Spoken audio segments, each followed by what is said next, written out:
অবশেষে কার্যকর হলো ইউরোপীয় ইউনিয়নের মাইগ্রেশন অ্যান্ড অ্যাসাইলাম প্যাক্ট। অনিয়মিত অভিবাসন ঠেকাতে সদস্য রাষ্ট্রগুলোর মধ্যে সমন্বিত এই নীতির আওতায় ইউরোপের বাইরে থেকে আসা অভিবাসন প্রত্যাশীদের বাধ্যতামূলক নিবন্ধন, পরিচয় যাচাই ও নিরাপত্তা স্ক্যানিং করা হবে। আরও কঠোর করা হয়েছে প্রত্যাবাসন প্রক্রিয়াও।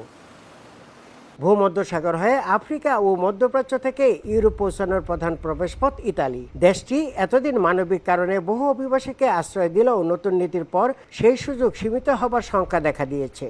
লিবর্নোর মেয়র লুকা সালভেত্তি বলেন, সমুদ্রপথে আসা অনেককেই তারা আশ্রয় দিয়েছেন, তবে ভবিষ্যতে পরিস্থিতি বদলাতে পারে। অভিবাসন প্রত্যাশীদের জন্য লিবর্নো সবসময় উন্মুক্ত ছিল। আমরা বহু মানুষকে আশ্রয় দিয়েছি, কিন্তু নতুন নিয়মে সেই সুযোগ সীমিত হয়ে আসতে পারে।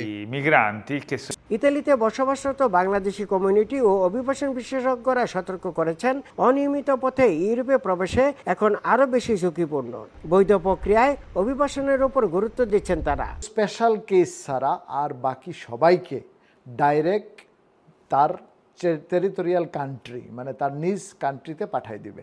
যদি তাদের কোনো ডুবলিন থাকে তাহলে ওই ডুবলিন শহরে পাঠাবে। সুতরাং আপনারা সবাই অবশ্যই লিগ্যাল মাধ্যমে, ফুলুসির মাধ্যমে ইটালিতে আসার জন্য আপনাদেরকে আহ্বান জানাচ্ছি। আমাদের বাংলাদেশিদের জন্য বলতে চাই, আপনারা যখনই আসবেন আসার আগে চিন্তা ভাবনা করে আসবেন, যাতে বাইপথে আর আসা না লাগে। এখন বাইপথে আসতে গেলে আপনাদের অনেক সমস্যা হতে পারে। আপনারা কেউ অবৈধভাবে আসবেন না, সেটা ভূমধ্যসাগর হোক, সেটা বাইপথে হোক। আপনারা কেউ জীবনের ঝুঁকি নিয়ে আসবেন না। ইউরোপীয় ইউনিয়নের নীতিতে বলা হয়েছে, কোনো সদস্য রাষ্ট্রের বহিষ্কারের সিদ্ধান্ত অন্য দেশগুলো মানবে। পাশাপাশি নির্দিষ্ট ক্ষেত্রে তৃতীয় দেশে পাঠানোর ব্যবস্থাও রাখা হয়েছে। সরকারি তথ্য অনুযায়ী 2026 সালের 12 জুন পর্যন্ত শুধু ভূমধ্যসাগর পাড়ি দিয়ে ইতালিতে পৌঁছেছেন 3899 বাংলাদেশি। নতুন আইনে মেলোনি সরকার কড়াকড়ি আরোপ করছে এবং অবৈধভাবে যারাই আসবে তাদেরকে গ্রেপ্তার অথবা স্বদেশে ফেরত পাঠানোর সিদ্ধান্ত নিয়েছে।